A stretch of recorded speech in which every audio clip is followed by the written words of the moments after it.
This video is brought to you by BTI Institute, a New Jersey leader in certification-based management training. Thank you, John. We have a great topic and a great panel. If you've been here before, I am Nitin Khanna. I am the PMI New Jersey Agile LCR Local Community of Interest Chairperson.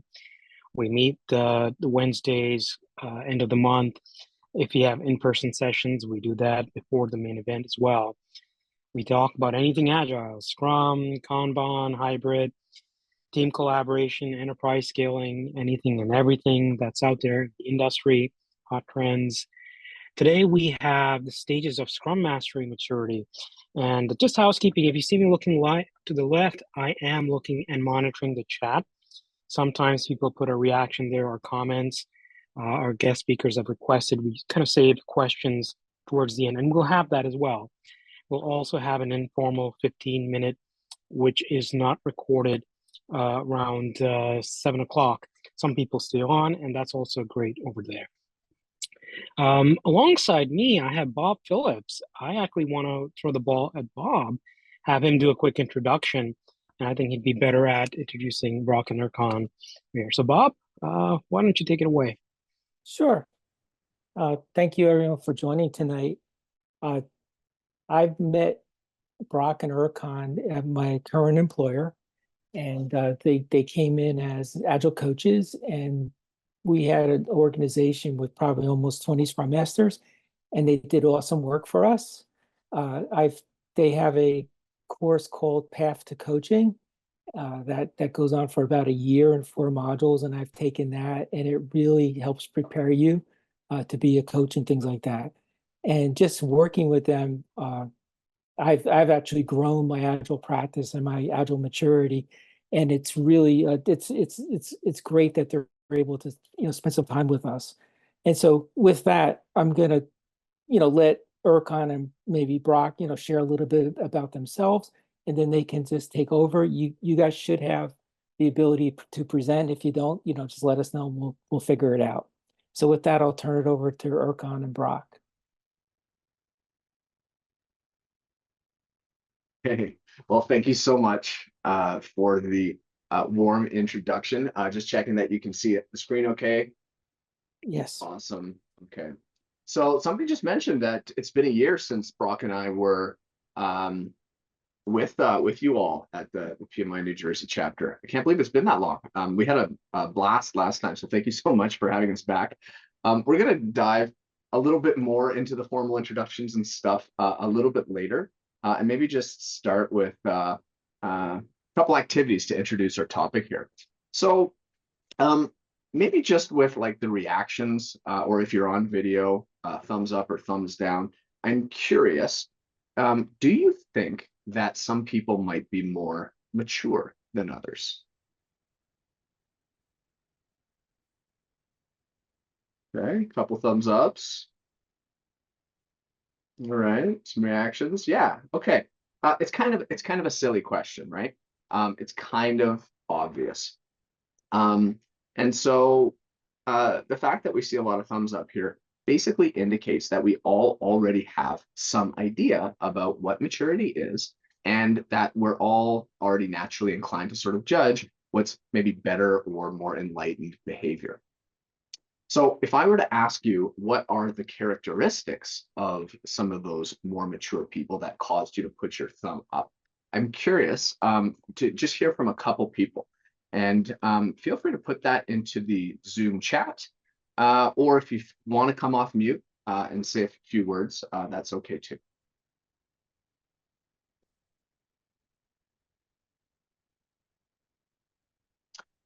Emotional intelligence from Lucy, thank you. That's absolutely one of the ones that we're going to be talking about.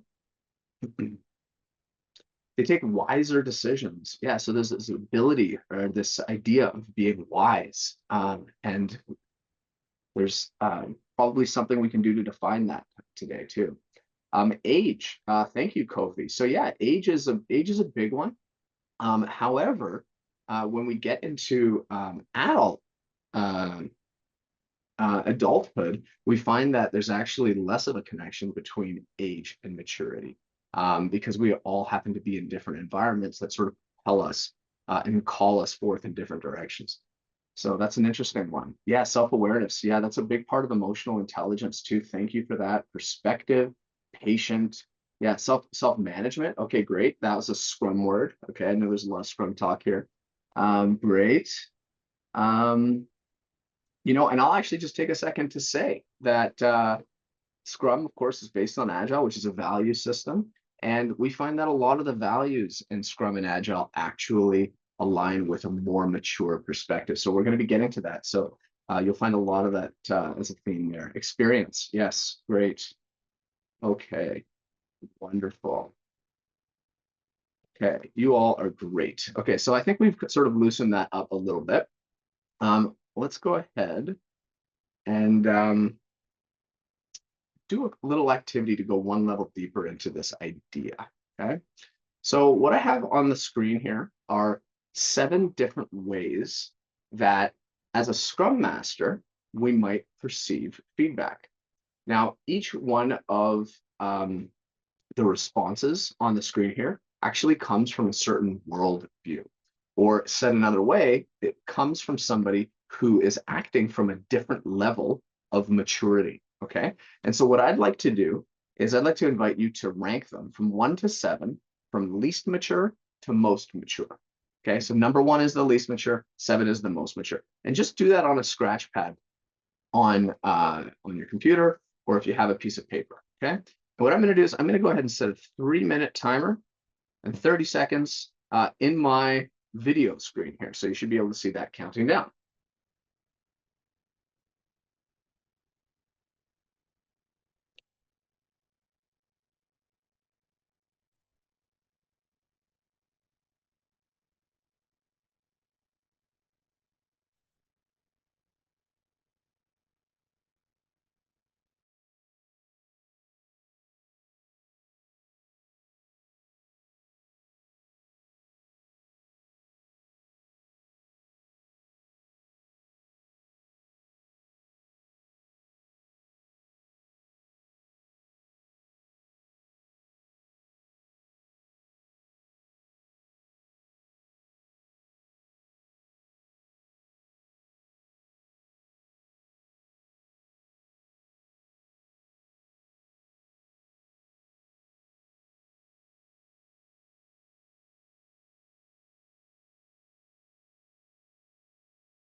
Hey, great. So let's go ahead and take a look at the answer key.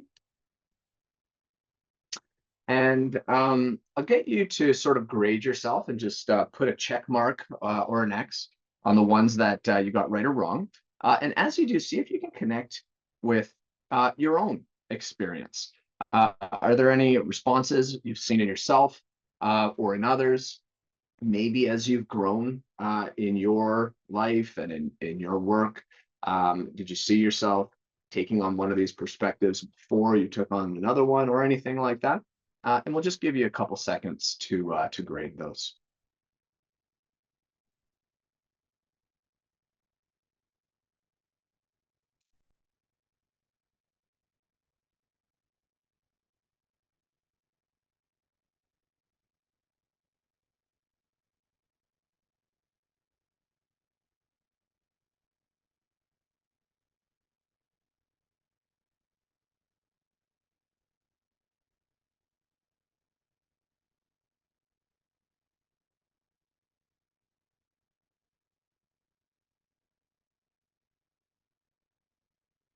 Okay.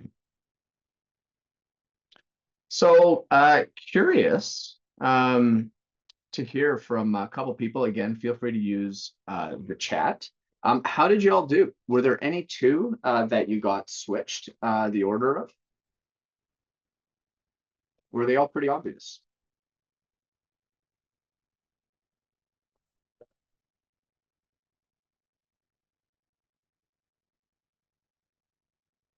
Okay, Kofi's asking where the answers are. You should be able to see them on the screen now. They're the number beside the row will tell you the ranking, and number 1 is the least mature, and number 7 is the most mature.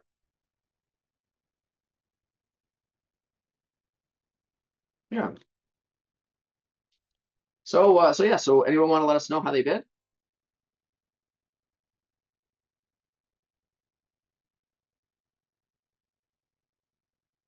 I switched the first two and the last two. I guess I could go either way as far Okay. as what's 1 and 2 and what's 6 and 7. Yes. Yeah. The ones at the extremities can kind of get a little bit more Yeah. difficult for Right. sure. Switched E and C. Okay. Great. Yeah, Yes, 1 and 2 again. All right. Yeah, that yeah. was common. E and C, F and A, they look similar. So Yeah. Yes. Okay. F and A, that's a big one as well. We're going to talk about that switch. Great. Okay. Well, thank you all for playing along. Let's sort of review these together in order so that we can understand what's going on here. So, taking a look at the first stage of, we'll say, adult maturity. That was sentence number 1 here. That was letter C. So even before we're socialized and we learn how to function in society, our basic instincts are going to be to survive and to self-protect. Okay, and so the stance for us when we're at this stage is basically that it's a jungle out there and it's either kill or be killed. So when I perceive feedback, it's actually going to be perceived as a personal attack, and it's something that has to be eliminated. Okay, and so you can imagine how that would show up in our professional lives if that was our stance.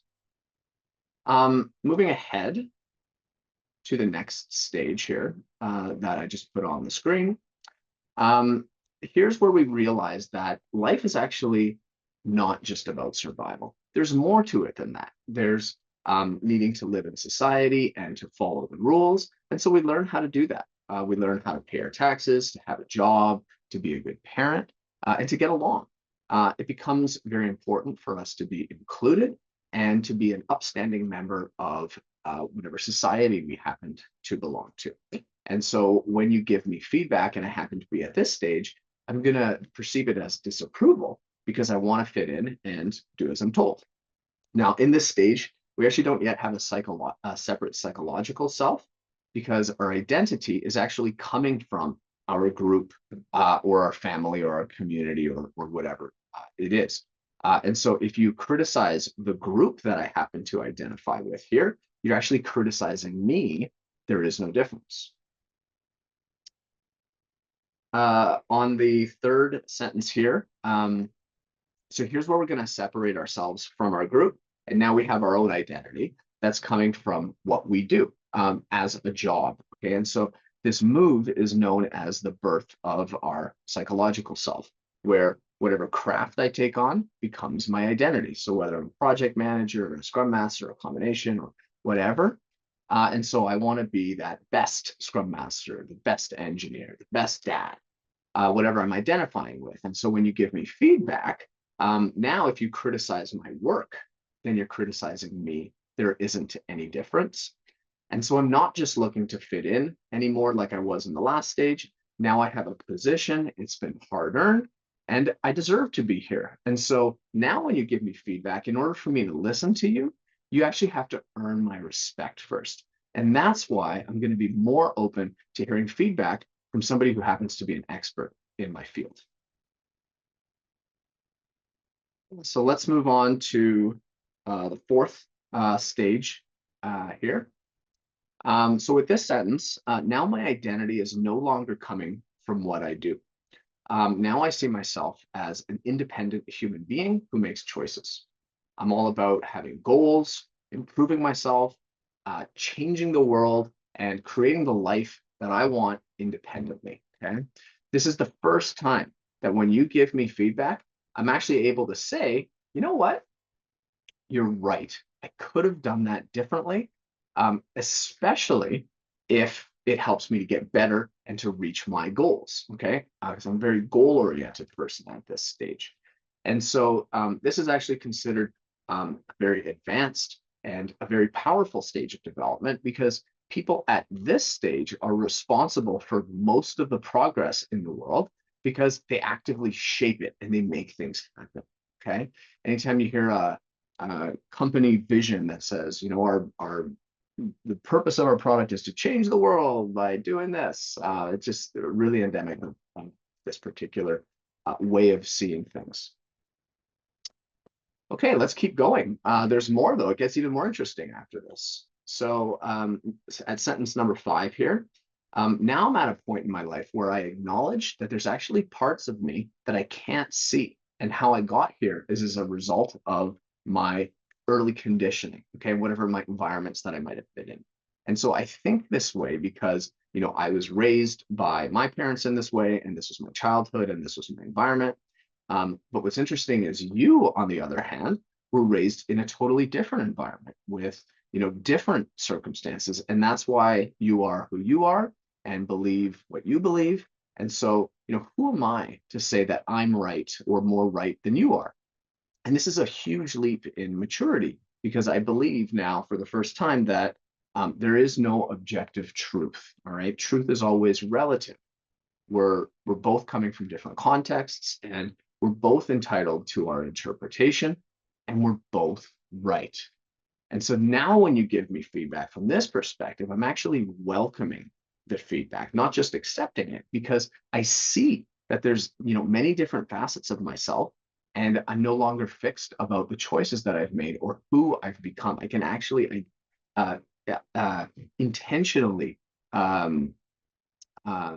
propel my identity because I see it and feel it changing as I learn more.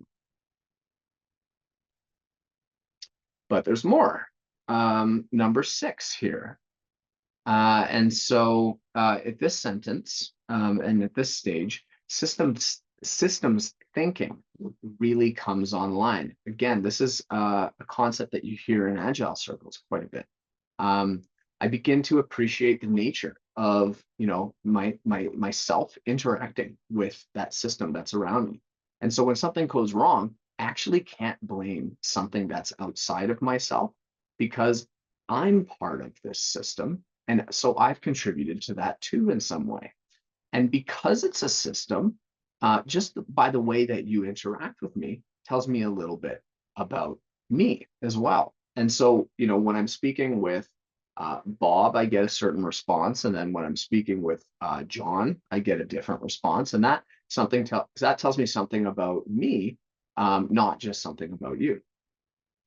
I also begin to see conflict a little differently, where conflict is now just an inevitable part of viable relationships, right? In systems, we're always kind of just bumping into each other and letting each other know and making small adjustments.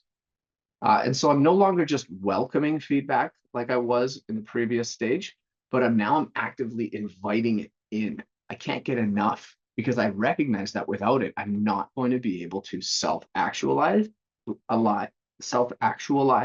or achieve my higher purpose in life, which is what this stage is all about.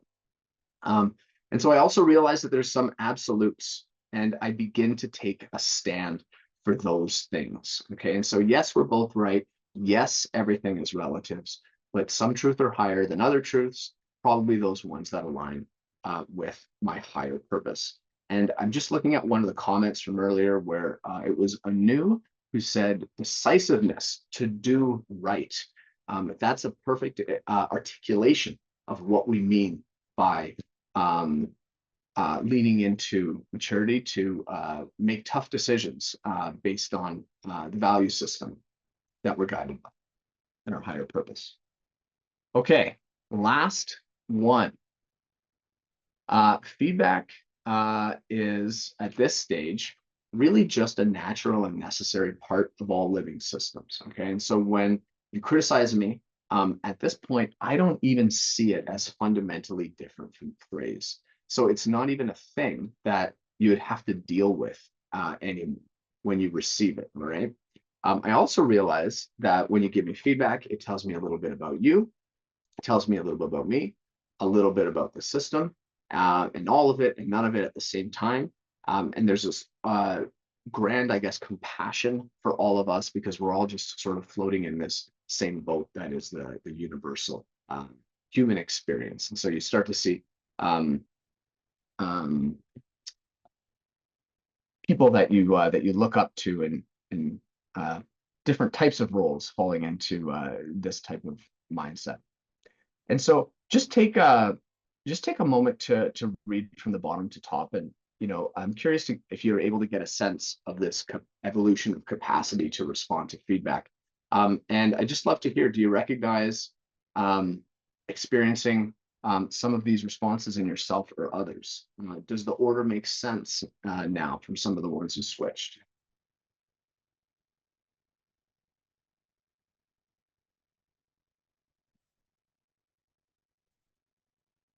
Zoom chat or audio is okay.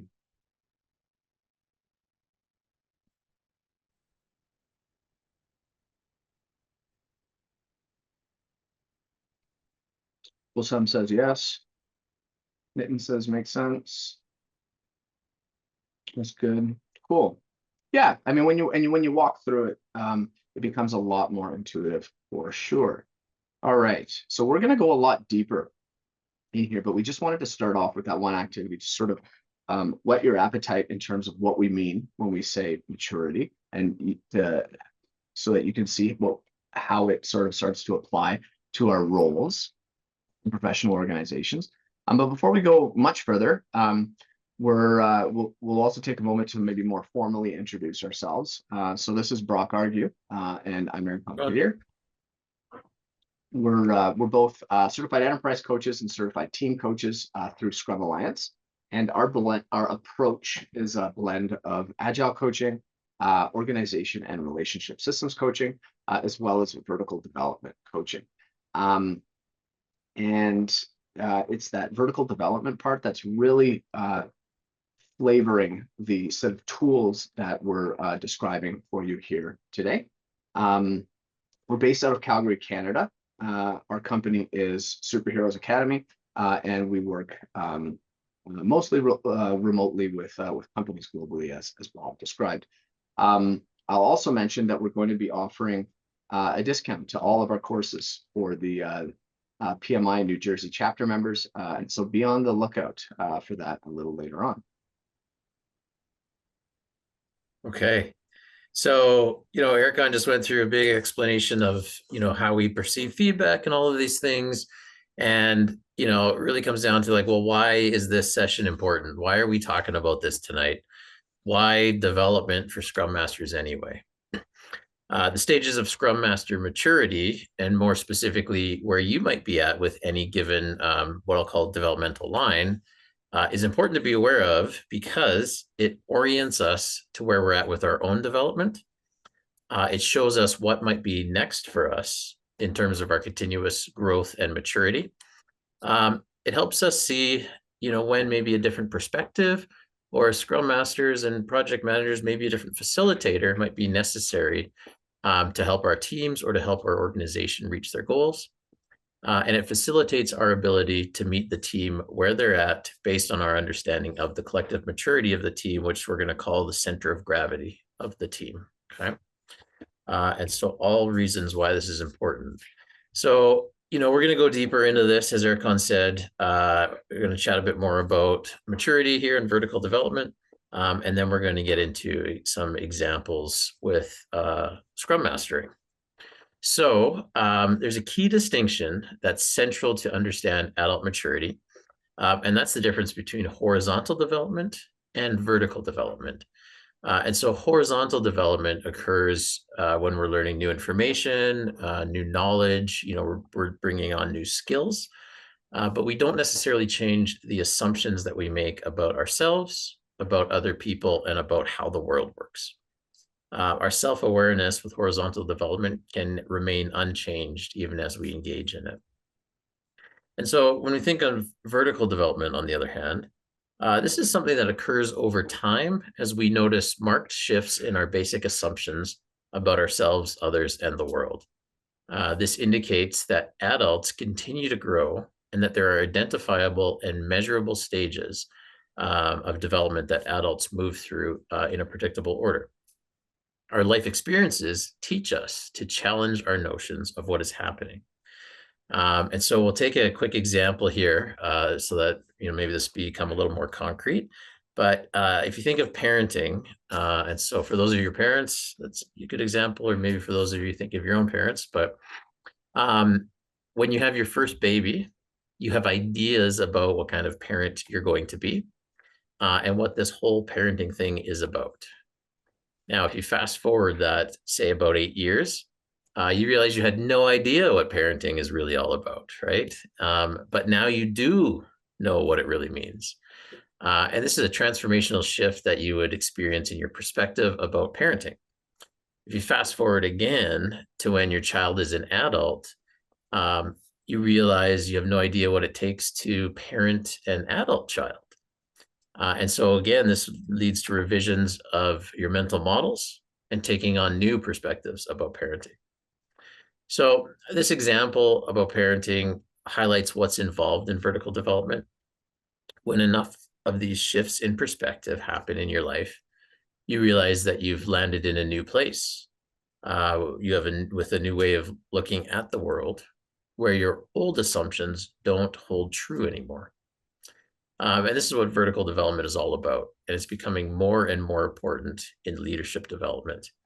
Vertical development is based on empirically validated research that's been conducted over the course of the last 40 or so years into how adults grow and learn and develop. And Anu, love your comment there about parenting. Thanks for sharing. And so, another metaphor that we like to use when we talk about vertical development is that of altitude.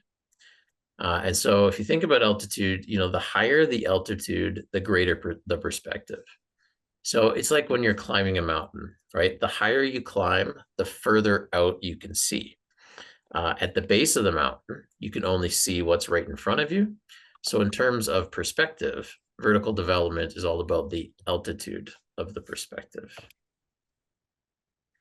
And so we're going to look at the arc of development here. And Erkan had talked about, he mentioned one of the stages was a very powerful stage where, we're changing the world and those kinds of things.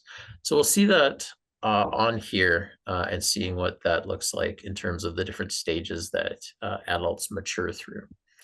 So what we have here is there's 4 stages on the left of the midpoint and 4 stages on the right. You can see that about 80 to 85% of the general population comes from a conventional perspective, which is on the left half. Growing to any of these stages is a milestone, and crossing that midpoint is a big milestone. Society currently supports people up to stage 4 self-determining. We're still in some ways doing what society wants us to do at this stage. And crossing that midpoint means questioning how society has programmed us or how we've been conditioned by society. So we start asking questions like, who am I really? And so, curious, just maybe drop a thought in the chat. What's the reason, do you think, that the arc goes up and then comes back down? What do you think that means?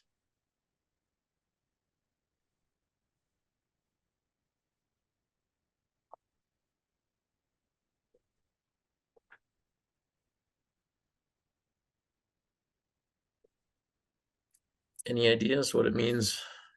Why the arc goes up and then back down? Degree of difficulty to the next stage? Yes, yeah. And what we find is as you progress through stages, there's less and less of the population that would be at that stage with you. So that definitely happens. A bell curve, perhaps, yeah, not quite, but yeah. Yeah, and so what we have here is this theory is all based on ego development theory. And so what happens with the ego is that the ego, makes meaning and creates an identity. And then what happens is that ego then becomes somebody, right? It creates an identity as it moves up the arc until stage 4. At stage 4, and so this is the stage Eric was talking about, you're independent, you're powerful, you can do it all, you don't need anybody else. But then the ego begins to question itself. And as you progress down the arc on the right, the ego is deconstructing the identity it created. And so one day you wake up and you start asking yourself, why am I still in the rat race? Why am I climbing this ladder? Is this what I really want in life? And then from there, you start to notice that the identity you've created no longer works for you. And you start to question the choices you make. You begin to deconstruct your identity, in other words. The boundaries that you created on the way up the arc were useful in getting a sense of separateness in the conventional stages. And then now in the post-conventional stages, you notice that those boundaries begin to dissolve until you reach the last stage that we're currently aware of. This is where you realize there's no difference between you and another person. You're both an aspect of the universe, having the same experiences, just in different bodies. And so at later stages, we take on an expanded view of who we are on this planet. So there's a lot of stuff. Now, a couple of things before we go even deeper here is to understand the implications of leadership maturity for Scrum Masters. Okay? And so there's a few ethical considerations that we're going to be asking you to abide by as we go through the rest of our workshop today. So this session isn't about saying that a good Scrum Master is at this stage and a great Scrum Master is at this stage. Okay, context matters. Later isn't necessarily better. So just to prove this point, if you think of a group in the middle of an emergency, the consensus decision-making of someone who might be at a stage 4 or 5 self-questioning isn't very helpful, right? The group needs the decisive decision-making that comes from a self-centric perspective. So something to keep in mind there about context. And then the other thing that we'd like you to hold in mind as we go through the session is that we don't stage other people, okay?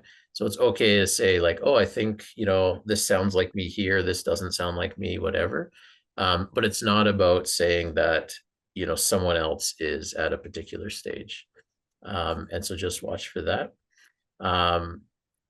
The tools that we offer you today, you could use to better understand yourself and your developmental opportunities. And that's really the purpose that we're aiming towards.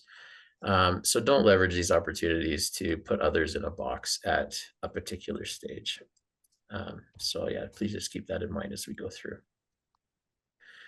Okay, so we're going to bring this whole leadership maturity thing to life by exploring 5 of the Scrum Master accountabilities.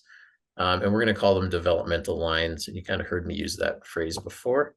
So the Scrum Master accountabilities from the Scrum Guide, and we're going to look at those through the lens of vertical development. So we're going to go, there's 5 of them, like I said, we're going to go deep into the first one, Erkan and I with you. And then we're going to give you some time in the session to explore the others yourself as well. Okay.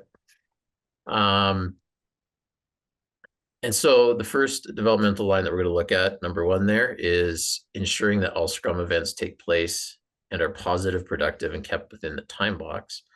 And so what does that look like through the lens of vertical development? So let's check it out.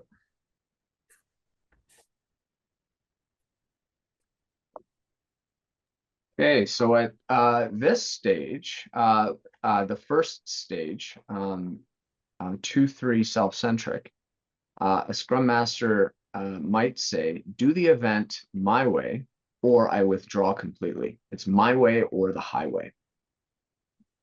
So you'll notice at the self-centric stage, it's all about self-interest and self-protection. Scrum Masters at this stage are quick to act, are good working with short-term outcomes. They like to win and tend to focus on concrete actions or things. The reason we call this stage self-centric is because when we act, the goal is to get what we want. And so a mantra that you might have at this stage is, it sucks to suck. Okay, moving forward to stage 3, group-centric. Scrum Masters here might think to themselves, Scrum events are important, but keeping the team happy is more important. That's why I bring donuts and agreed to keep the Scrum events as short as possible. Okay, and who doesn't like donuts? And so you'll notice at the group-centric stage here, it's all about getting along and fitting into the group. So Scrum Masters at this stage place an unusually large amount of value on keeping the team happy, even at the expense of their own well-being. Group-centric Scrum Masters are likely to defer decision-making to those in the group with more authority than them. And they may get upset with those who do not go along with the status quo, such as maybe not following the Scrum framework as prescribed or failing to abide by team norms. And so a mantra that we might have at this stage is all for one and one for all. Okay, a stage 3/4 skill-centric Scrum Master might decide that the way the organization has defined the backlog refinement process doesn't make sense for our team. I'm going to do it differently, starting by time boxing the discussion on each user story as a way to stay focused and get more done during the meeting. I go home feeling great when the meetings I run are successful. Okay, so you'll notice at the skill-centric stage, it's all about how good I am at executing my role. In this case, that of a Scrum Master.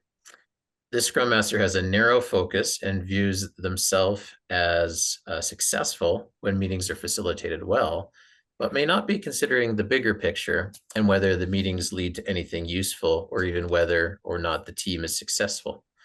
A mantra that you might hear at this stage could be, if something can't be done right, it's not worth doing at all. Hey, stage 4, self-determining. A Scrum Master here might view their role in this way. I have more time to focus on removing organizational impediments since I've trained other people to run the Scrum events for my Scrum team. They don't facilitate the Scrum events exactly as I would, but I trust my team to get it right. Affecting change on a larger scale leads to career success. So you'll notice at the self-determining stage, it's all about effectiveness and increasing one's impact. And one of the main ways that stage 4s do that is to cast a wider net through the work of others. So Scrum Masters at this stage are more flexible because they care about results more than the process. They allow for variation as well in the Scrum events and practices. They're effective at helping their team set goals and continuously improve, and they enjoy running experiments and assessing results. So a mantra at this stage might be good to great. Okay, so moving on to stage 4/5, self-questioning. Here, a Scrum Master might feel kind of grossed out when I think about these events pushing us to constantly deliver more and more. More for what?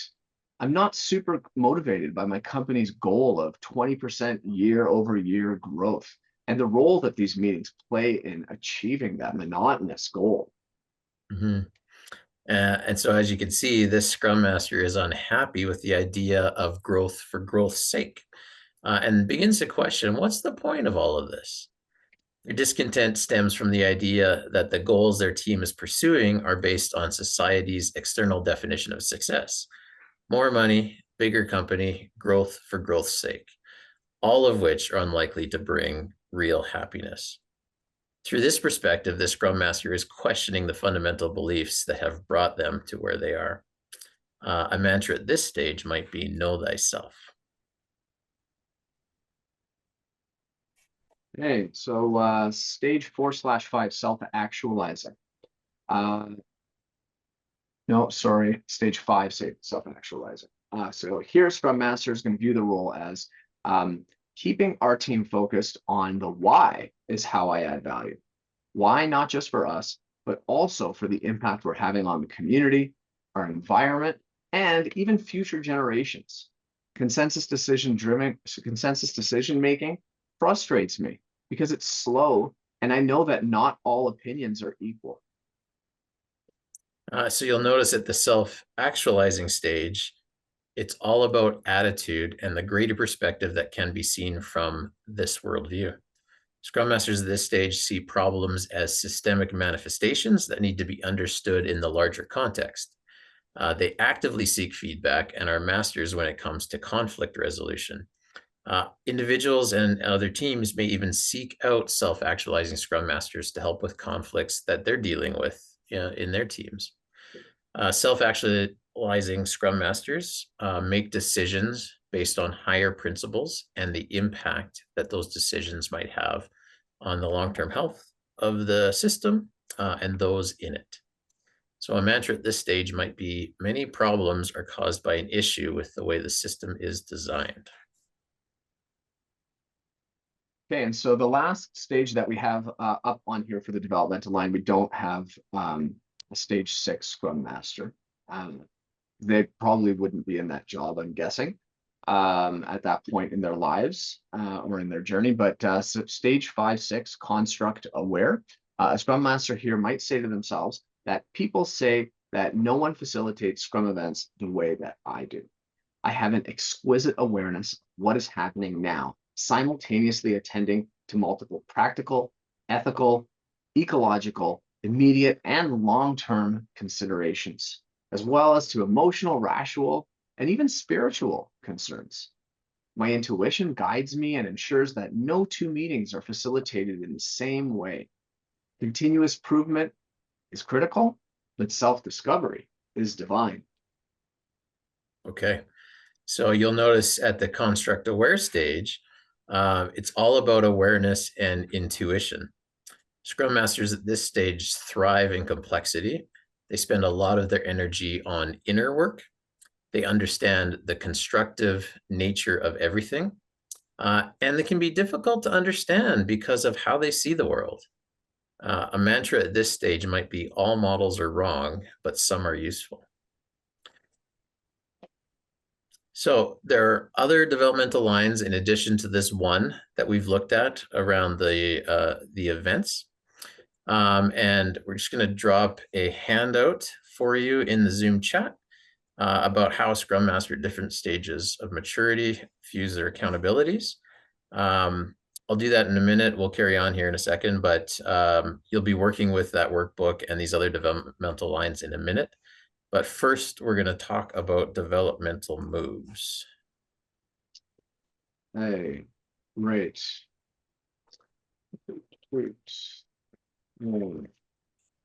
Okay, so yeah, developmental moves. I believe that Brock talked about the metaphor of a ladder and the climber. And so these are identifiable moves that we can see. And depending on where we're at, which move we might be making on that ladder, we're going to coach and support that person differently. Sort of what you need in that moment is a little bit different And so there's actually a lot more moves than this. There's probably about a dozen or so that we're aware of, but three to just kind of get you started thinking about this is the first one is integration. So the way you can think about it with integration is as you're moving through these stages, you might move past one a little more quickly than the others. Or you might have got to a new stage and then you sort of look back at your earlier stage and say, that one's not as good as this one. And so you actually like reject elements from that particular stage, okay? And so integration is about bringing the positive aspects of a previous stage into your current mode of meaning making. And that's really important because one of the things that can propel us forward is sort of cleaning up the tail of whatever we maybe haven't integrated or are rejecting or something like that, right? The next one is consolidation. And so here's when we sort of just first arrive at a new stage, right? And so, you just got there and you're sort of looking around and you haven't experienced everything yet. And so you might spend even a couple of years just, learning what the stage has to offer. Something that's really common here, almost inevitable, is that you might arrive at a new stage, like let's say at your personal life, but your work life hasn't come along yet or something like that. And so being able to be your best self in all areas of your life would be an aspect of consolidation. And then the third one that we want to talk about here is this idea of transition. So this is where you're in between stages. You've got like 1 foot in and 1 foot out. Maybe you've left your previous stage but haven't quite landed in the next one. And that can be a very disorienting place to be because what we're doing is we're questioning the value system that we currently hold. Everything is, up in the air at that point. And so, yeah,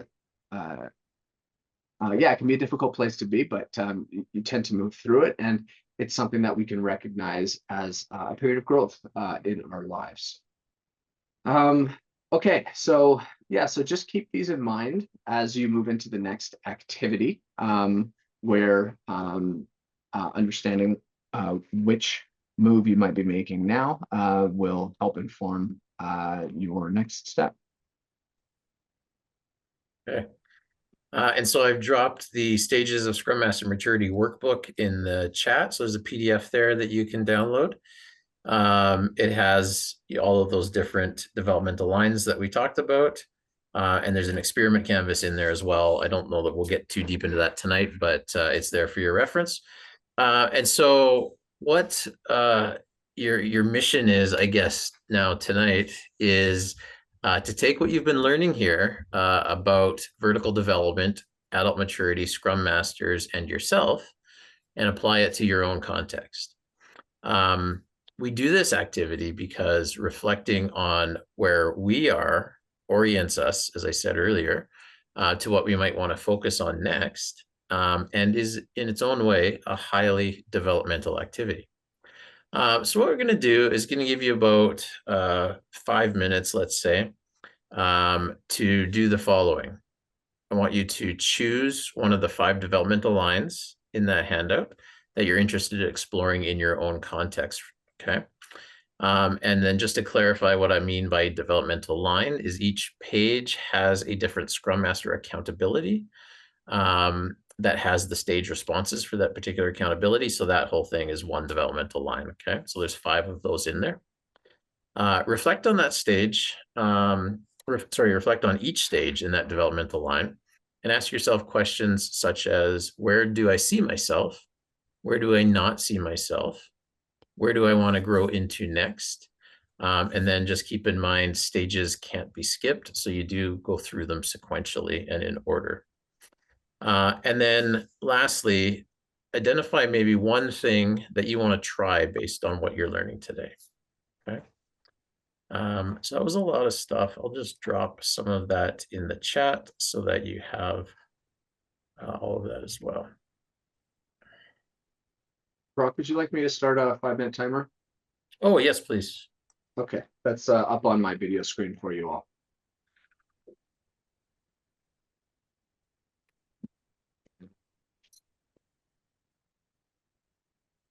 Okay. So I just posted those instructions in the chat so you can see them there as well.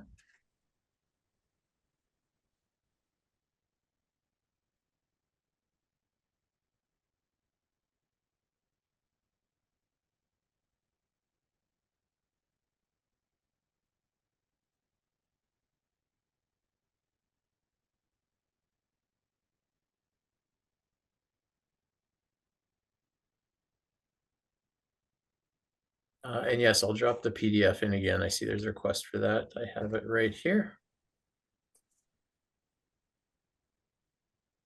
So there you go, just uploaded.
Okay, so we got about a minute left, so keep going. I see some furious writing going on. And then when our time is up, I'm just going to see if there's a couple of people that want to share what they're discovering through this activity. So keep that in mind in case you're up for sharing with us.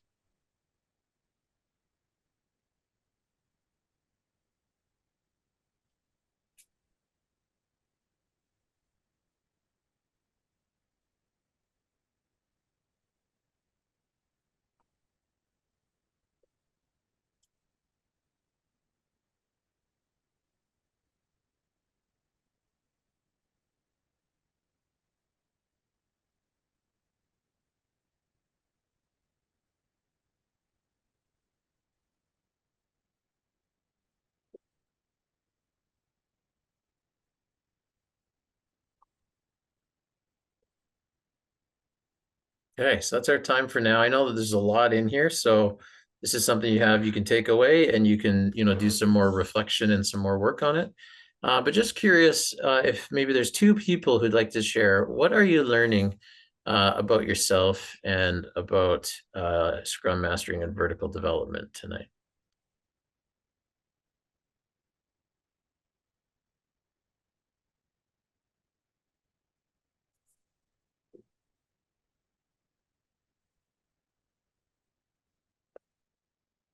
If I can say something, it's really depending on the situation that determines, where you want the Scrum Master's mindset to be, right? Because it could be that you really want to come up with something very, very direct, very fast. So that's where that person really should be. So it's interesting where, one Scrum Master would do really well in a certain situation and another Scrum Master wouldn't, even if they're at a higher level, as you've been describing here. It's just very interesting.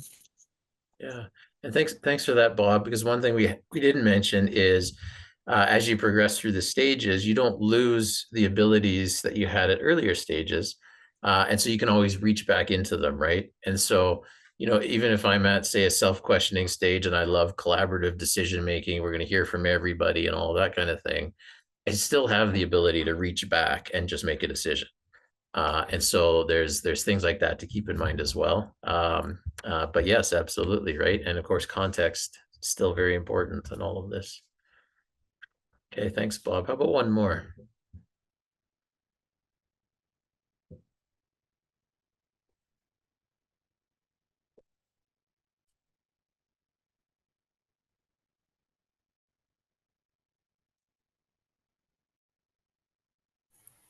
I guess I can go. So I can get some input from you if I'm thinking in the right direction. So where I see myself is the question that I can try to answer.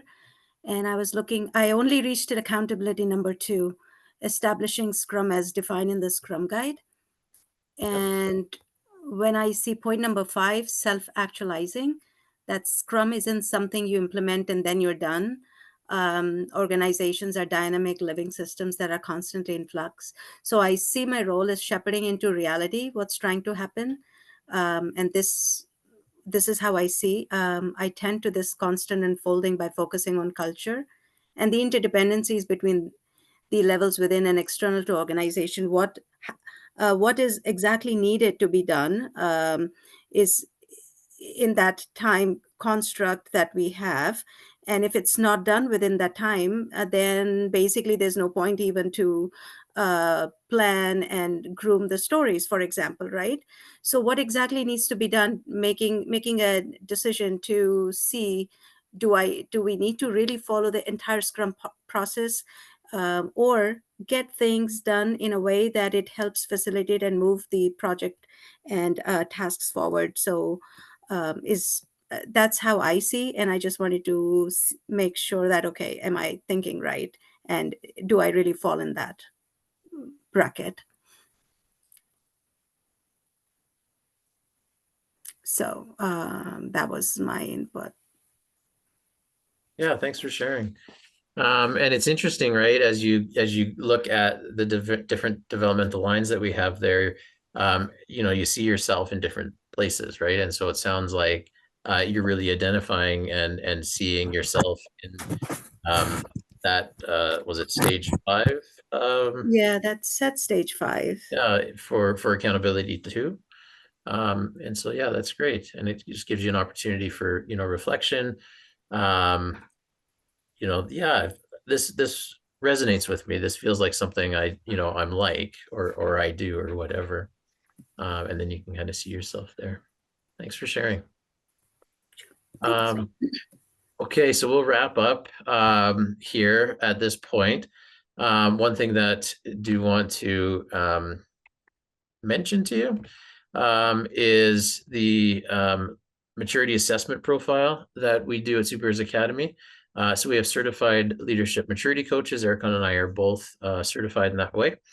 And this is a service we offer. And so the map is the most tailored and finely tuned maturity profile available today. So there's lots of different assessments and things out there, but this one is the most tailored and finely tuned to yourself. And we really believe it's the most powerful mirror that you can hold up to yourself and have held up to you.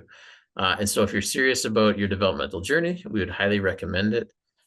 You can take a scan of the QR code there and find out some more information on what that looks like. And so feel free to do that, to reach out to Ericon or myself as well if you're interested. We can always help you navigate what that would look like and kind of go through that process.